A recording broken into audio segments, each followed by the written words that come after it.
22 March তাৰিখে আছে higher secondary first year final এক্সামৰ ইকনমিক্সৰ পৰীক্ষা তো ইকনমিক্সৰ পৰীক্ষা তোমাৰ কোনখন কোৱেশ্চন পেপাৰ আহিব এইটো ভিডিঅ' মাধ্যমেৰে দেখাই দিম তোমালোকে ভালদৰে চাই ল'বা ইংলিছ মিডিয়াম আছামিজ মিডিয়াম সকলো ছাত্ৰ-ছাত্ৰীয়ে চাব পাৰিব যিহেতু দুটা ল্যাঙ্গুৱেজতে আছে ঠিক আছে ভালদৰে তোমালোকে লিখি ল'বা আৰু তোমালোকক এটাই ৰিকুৱেষ্ট কৰিম নতুনকৈ চেনেলটো সাবস্ক্ৰাইব কৰি নটিফিকেশন বিলটো অলট ক্লিক কৰি দিবা যাতে এনেকুৱা ধৰণৰ ইম্পৰ্টেন্ট লেটেষ্ট তোমালোকে ভিডিঅ'সমূহ পাই থাকা আৰু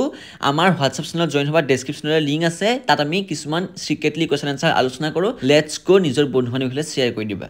তো কোৱেশ্চন পেপাৰখনত তোমালোকে প্ৰথমতে আহিলে 2 নম্বৰ পেজটোত পাৰ্ট এ বিভাগ ক আহিলে তো তোমালোকে পাৰ্ট এ পাৰ্ট বি কে দুটা থাকিব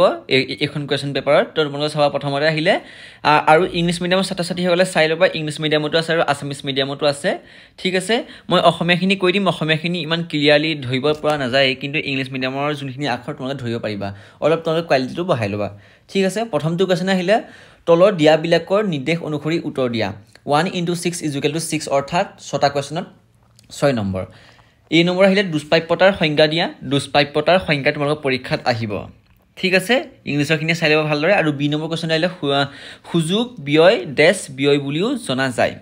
সুযোগ ব্যয়ক কি বুলি জনা যায় ডেছ ব্যয় বুলি জনা যায় আৰু যদি তোমালোকৰ এনসাৰখিনি লাগে মই তোমালোকক কৈ দিম তোমালোকে চিন্তা কৰিব নালাগে তোমালোকে ভিডিঅ'টো শেষলৈকে ভালদৰে কোৱেশ্চনটা প্ৰথমতে লিখি লোৱা তাৰপিছত তোমালোকে এনসাৰটা কৈ দিম কিন্তু খালি ঠাই পূৰ কৰা আহিলে তাৰপিছত সি নম্বৰ আহিলে কোৱেশ্চনটো বাজেট ৰেখা কি ডি আহিলে পৰিৱৰ্তনশীল ব্যয়ৰ সংজ্ঞা দিয়া ই নম্বৰ আহিলে টিসি = ডেছ প্লাছ টিএফসি এটো খালি ঠাই পূৰ কৰা এফ নম্বৰটো আহিলে তোমালোকৰ এসি ৰেখাডাল কিয় ইউ আকৃতিৰ হয়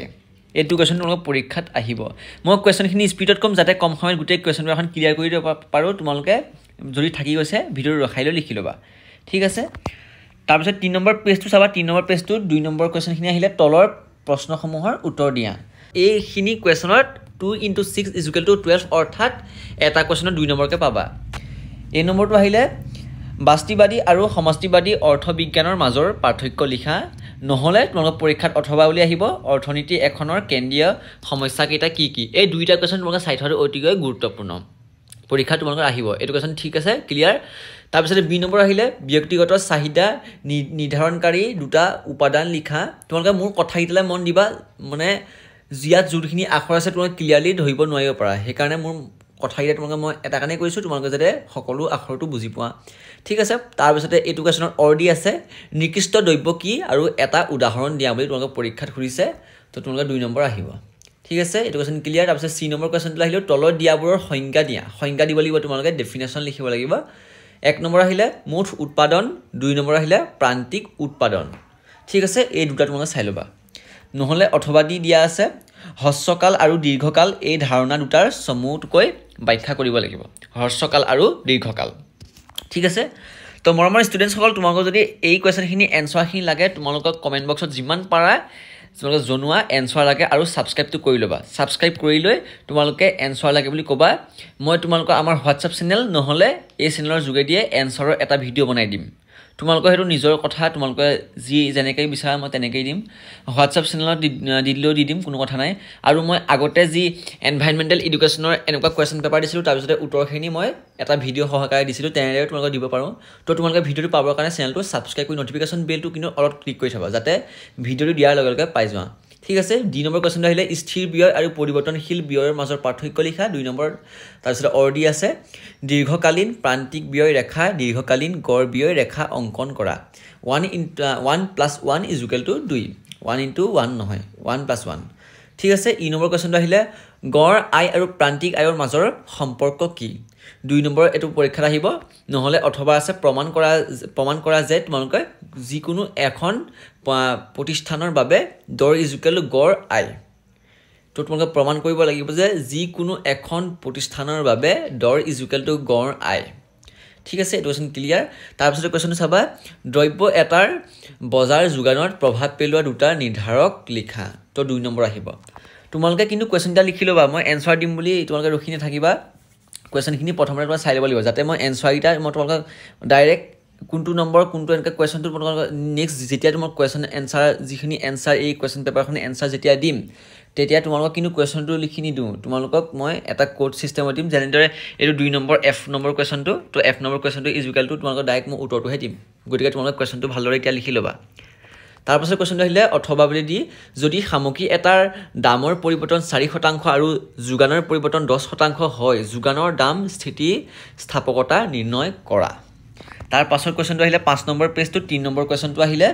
তালিকা আৰু চিত্ৰৰ সহায়ত ক্ৰমৰ হ্ৰাসমান প্ৰান্তিক সহযোগিতা উপযোগিতা বিধিটো ব্যাখ্যা কৰা উপযোগিতা সহযোগিতা বুলি ভাবিছিলোঁ এটো কিন্তু ইয়াত অলপ ক্লিয়াৰ থকা নাই ফটোটো হেকাৰণে মই আপোনাক কৈছোঁ যেটো কোৱেশ্চন পেপাৰ ইমান ক্লিয়াৰ নাহে পিডিএফ ফলে কনভাৰ্ট কৰিলে তাৰপিছত 4 নম্বৰ আহিব তোমালোকৰ এটো নহলে অৰ দি আছে অথবা দি আছে তোমালোকৰ অথবা দিয়া কোৱেশ্চনটো চাবা চাহিদা দৰ স্থিতিস্থাপকতাৰ সংজ্ঞা দিয়া দ্ৰব্য এটাৰ চাহিদাৰ দৰ স্থিতিস্থাপকতা কাৰ প্ৰভাৱিত কৰা যিকোনো তিনিটা উপাদানৰ উল্লেখ কৰিব লাগিব তোমালোকে প্ৰথমতে 1 পাবা প্ৰথমটো লিখিলে তাৰ পিছতে বাকি তিনিটা লিখি দিলে 3 পাবা = 4 এনেকুৱা ধৰণৰ কোৱেশ্চনবিলাক কৰিবলৈ অলপ ভাল হয় গুটে নম্বৰখিনি পাই যায় পইণ্ট দি লিখিলে ঠিক আছে 4 নম্বৰ কোৱেশ্চনটো আহিলে উপাদান এটাৰ প্ৰতিদান বুলিলে কি বুজা পৰিৱৰ্তনশীল অনুপাত বিধিৰ স্তৰ তিনিটা উল্লেখ কৰা 1 + 3 = 4 আহিব তো প্ৰথমখন লিখিলে তোমালোকে 1 পাবা তাৰ পাছত তিনিটা পইণ্ট লিখি দিবা 3 পাই যাবা তাৰপিছত অথবা বুলি দিয়া আছে তলত দিয়া তথ্যৰাজি বা তালিকাখনৰ পৰা এ প্ৰান্তিক ব্যয় আৰু বি গড় গণনা কৰা 2 + 2 = 4 তোমালোকে এইটো কৰাতকৈ ডাইৰেক্ট এই 4 নম্বৰ প্ৰথমটো কৰিলে তোমালোকৰ সুবিধা হ'ব তো 5 নম্বৰ কোৱেশ্চনটো আহিলে তোমালোকৰ মাজলৈ পূৰ্ণ প্ৰতিযোগিতামূলক বজাৰৰ 4টা বৈশিষ্ট্য উল্লেখ কৰা পৰীক্ষা তোমালোকৰ এইটো আহিব একচেটিয়া বজাৰ আৰু একাধিকতাৰ প্ৰতিযোগিতামূলক বজাৰৰ মাজৰ পাৰ্থক্য লিখা এটো অৰ দি আছে এই দুটা কোৱেশ্চনৰ ভিতৰত তোমালোকৰ যিকোনো এটা পৰীক্ষা আহিব তো তোমালোকে দুয়োটাই চাই থোৱাটো অতিকৈ গুৰুত্বপূৰ্ণ তাৰপিছত 6 নম্বৰ পেজটো আহিলে তোমালোকৰ 6 নম্বৰে কোৱেশ্চনটো দামৰ উচ্চ সীমা আৰু নিম্ন সীমাৰ মাজৰ পাৰ্থক্য লিখা অথবা বুলি দিয়া আছে তোমালোকৰ এটা দ্ৰব্য যোগানৰ ওপৰত তলত উল্লেখ কৰা সমূহৰ প্ৰভাৱ উল্লেখ কৰা 1 নম্বৰ আছে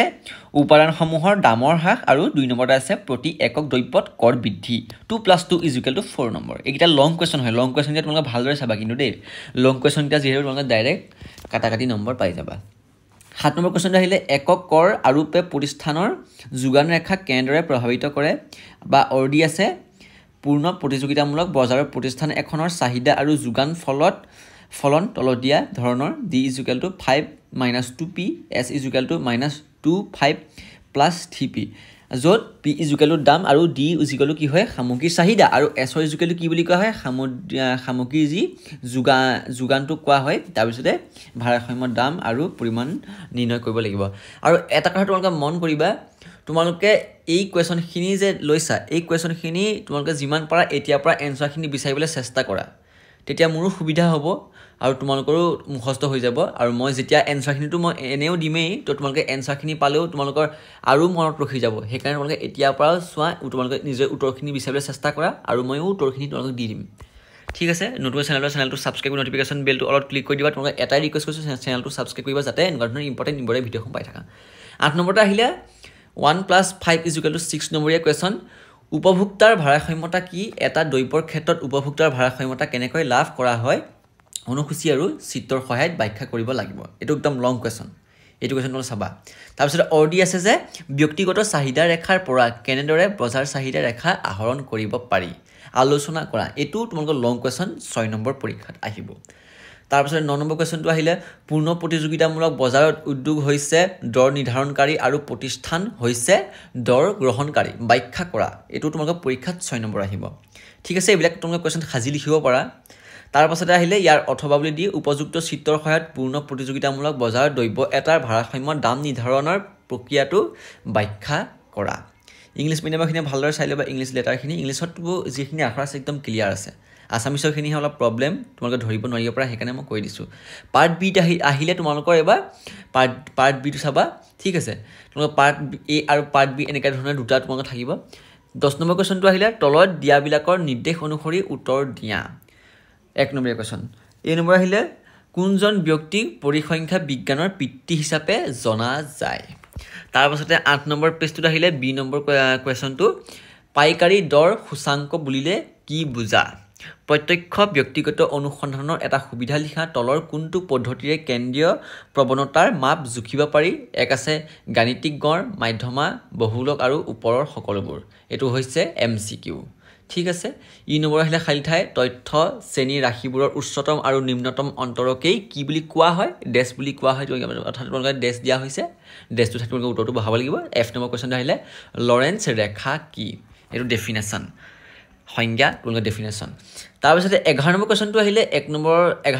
নম্বৰ কোৱেশ্যনটো এটা কোৱেশ্যন তোমালোকৰ 2 নম্বৰ আহিব অথনিৰ দৰে নাম্বাৰিংখিনি সেম এই নম্বৰ আহিলে বহুত্ব আৰু একক অৰ্থত পৰিসংখ্যাৰ সংজ্ঞা দিয়া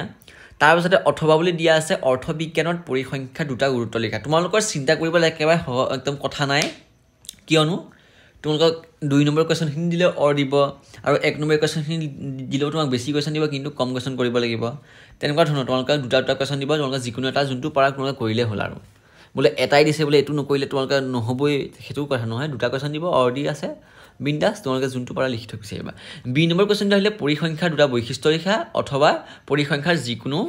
দুটা সীমাবদ্ধতা উল্লেখ কৰা তাৰপিছত চি নম্বৰ কোৱেশ্যন আহিলে তলৰ তথ্যৰাশিৰ পৰা প্ৰসাৰ আৰু প্ৰসাৰৰ গুণাংক গণনা কৰা 8 12 18 22 13 আৰু 20 আছে তাৰপিছত অথবা বুলি দি আছে প্ৰসাৰৰ দুটা অসুবিধা লিখা প্ৰসাৰৰ দুটা অসুবিধা লিখিলে তোমালোকৰ বেছি লাভ হ'ব তাৰপিছত ডি নম্বৰ কোৱেশ্যন আহিলে মধ্যমাৰ দুটা সুবিধা লিখা অথবা অবিচ্ছিন্ন বাৰম্বাৰতা বিভাজনৰ ক্ষেত্ৰত মধ্যমা গণনাৰ সূত্ৰটো লিখা 2 নম্বৰ আহিব তাৰপিছতে 10 নম্বৰ পেজটোত আহিলে 10 নম্বৰ ই মানক বিচলনৰ দুটা অসুবিধা উল্লেখ কৰে এইটো তোমালোকে ডাইৰেক্ট লিখিবা এইটো কোৱেশ্যন লিখিলে সুবিধা হ'ব তাৰপিছতে অথবা বুলি দিয়া আছে এটা তোমালোকে চাই ল'বা হেতু এফ নম্বৰ কোৱেশ্যনটো আহিলে বিক্ষিপ্ত চিত্ত পদ্ধতি কি ইয়াৰ এটা সুবিধা লিখা এইটো কোৱেশ্যন তোমালোকে লিখিবা নহলে লিখিব পৰা যায় সমান্তৰাল ৰৈখিক লেখ কি ইয়াৰ এটা ব্যৱহাৰ উল্লেখ কৰা 1 + 1 = 2 নম্বৰ দুটা কোৱেশ্যন আছে দুটা কোৱেশ্যন এটেচ কৰি দিয়া হৈছে যোনটো তোমালোকে দুটা কৰিব লাগিব তোমালোকে দুটা কৰিলে এক 2 নম্বৰকে পাই যাবা ঠিক আছে তাৰপিছত আহিলে 12 নম্বৰ কোৱেশ্যনটো 4 নম্বৰীয়া কোৱেশ্যন মানে মাৰ্কছৰ কোৱেশ্যন 12 নম্বৰীয়া কোৱেশ্যনটো চাবা 12 নম্বৰ কোৱেশ্যন 4 নম্বৰীয়া মাৰ্কছ আদৰ্শ তালিকা এটাৰ 4টা প্ৰধান অংশ লিখা অথবা তোমালোকৰ আহিব পৰীক্ষাত নমুনা বাছনি ক্ৰুটিৰ সংজ্ঞা দিয়া মুখ্য প্ৰকাৰকেইটা লিখিব লাগিব তো নেক্সট কোৱেশ্যনটো আহিলে 13 নম্বৰ কোৱেশ্যনটো চিত্ৰীয় উপস্থাপন কি অৰ্থনৈতিক বিশ্লেষণত ইয়াৰ উপযোগিতা কেনে ধৰণৰ 1 + 3 = 4 নম্বৰ তোমালোকৰ পৰীক্ষাত আহিব তাৰপিছত 11 নম্বৰ পেজটোত চাবা বাৰম্বাৰতা তোমালোকে চাবা এখন ভালদৰে 14 নম্বৰ কোৱেশ্যনটো আহিব গাণিতিক গণৰ সংজ্ঞা দিয়া ইয়াৰ বৈশিষ্ট্যসমূহ আলোচনা কৰা 1 + 3 = 4 তলৰ তালিকাখনৰ পৰা চতুৰ্থক বিচলনৰ মান গণনা কৰা XY দিয়া আছে 4 নম্বৰ কোৱেশ্যন 15 নম্বৰ চাই ল'বা বিক্ষেপণ মানে কি আদৰ্শ বিক্ষেপণৰ মাপৰ বৈশিষ্ট্যসমূহ আলোচনা কৰা 1 + 3 = 4 তাৰপিছত আহিলে বিক্ষেপণৰ পৰম মাপ আৰু আপেক্ষিক মাপৰ মাজৰ পাৰ্থক্য লিখা 4 নম্বৰীয়া কোৱেশ্যন 16 নম্বৰ কোৱেশ্যনটো আহিলে আদৰ্শ কেন্দ্ৰীয় প্ৰৱণতা মাপৰ প্ৰয়োজনীয়তাসমূহ কি কি 12 নম্বৰ পেজটোত চাবা সহ সম্বন্ধৰ সংজ্ঞা দিয়া ইয়াৰ প্ৰধান কাৰকসমূহ বা প্ৰকাৰসমূহ আলোচনা কৰা 17 নম্বৰ চাবা 18 চোৱা আৰু এইকেইটা তোমালোকে ক্লিয়াৰলি দেখিবলৈ পোৱা গৈছে প্ৰাথমিক তথ্য মানে কি বুলি কোৱা হয় তোমালোকে গোটেইটা চাই লওঁ আৰু ঠিক আছে তো মৰমৰ ছাত্ৰ ছাত্ৰীসকল তোমালোকৰ এই গোটেই কোৱেশ্যন পেপাৰখন ক্লিয়াৰ এইখন তোমালোকে যিমান পৰা উত্তৰখিনি কৰিবলৈ চেষ্টা কৰা